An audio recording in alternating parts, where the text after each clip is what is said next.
ជំរាបសួរនិងសូមគោរពដល់ពុកម៉ែបងប្អូនទាំងអស់គ្នាដែលចូលមកកាន់ Channel របស់ Admin ដើម្បីទស្សនាវីដេអូតម្រុយឆ្នោតយួនសម្រាប់ថ្ងៃទី23ខែ4ឆ្នាំ2025សម្រាប់វេលាម៉ោង4កន្លះនិងម៉ោង6កន្លះដូច្នេះកុំបង្អង់យូរសូមពុកម៉ែបងប្អូនកលេចមកមើលតម្រុយ2លេខតម្រុយ2លេខ Admin គឺមានលេខ51 59 72 78សម្រាប់ប៉ោះ ABCD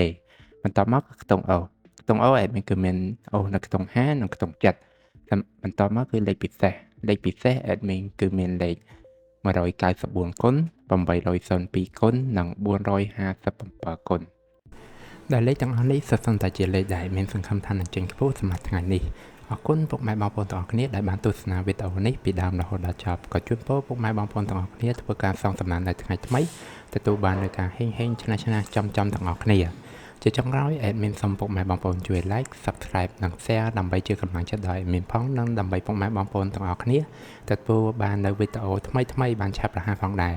ដូច្នេះ Admin សូមជម្រាបលានិងជួបគ្នានៅវីដេអូក្រោយ